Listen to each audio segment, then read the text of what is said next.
Hi అండి. మీలో ఎంతమంది నైట్ మిగిలిన అన్నాన్ని మార్నింగ్ పెరుగన్నం కాకుండా దద్దోజనంలా చేస్తారు? నేనైతే అప్పుడప్పుడు అలా చేస్తూ ఉంటానండి. నైట్ కొంచెం ఎక్కువ అన్నం వండుకొని పిల్లలకి మార్నింగే పెరుగన్నాన్ని పోపు పెడతాను. అది ఎలాగో మీకు చెప్తాను ఇప్పుడు. ముందుగా పోపులు తీసుకోవాలండి. పెరుగన్నం కలిపేసుకోవాలి. పెరుగన్నంలో సాల్ట్ వేసి కలిపేసుకోవాలి. చూడండి, పెరుగన్నం కలుపుకున్నాను థిక్గా. తర్వాత ముందుగా పోపులు తీసుకోవాలి. ఎండుమిరపకాయలు, కరివేపాకు, జీలకర్ర, ఆవాలు, మినపప్పు, శనగపప్పు ముందుగా ఇవి తీసుకోవాలి. ఇప్పుడు స్టవ్ వెలిగించుకోవాలి.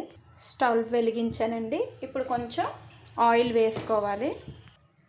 ఒక 2 స్పూన్స్ ఆయిల్ వేయాలి.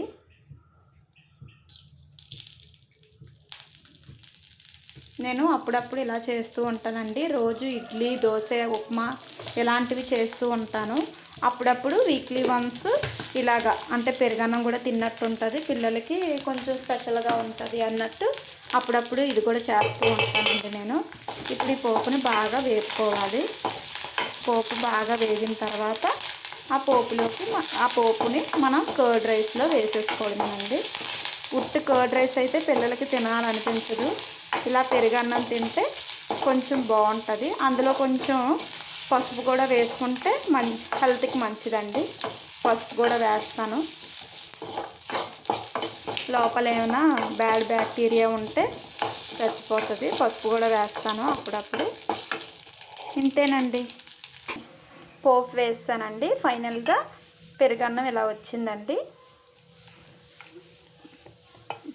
పెరుగన్నం పోపు అంటారు, లేదంటే దద్దోజనం అనుకుంటారండి. కాకపోతే ఇందులో మిరియాల పొడి ఆటి ఏమీ వేయను, ఎందుకంటే మార్నింగే వేడి కదా పిల్లలకి, అందుకు అవి ఏమీ వేయను. ఓన్లీ కొంచెం పసుపు వేస్తాను, పోపు పెడతానండి.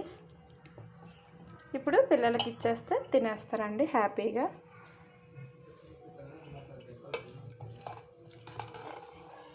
ఈ పెరుగన్నం అంటే నేను చేసిన ఈ స్పెషల్ మీకు నచ్చినట్లయితే లైక్ చేసి, షేర్ చేసి, సబ్స్క్రైబ్ చేయండి ప్లీజ్.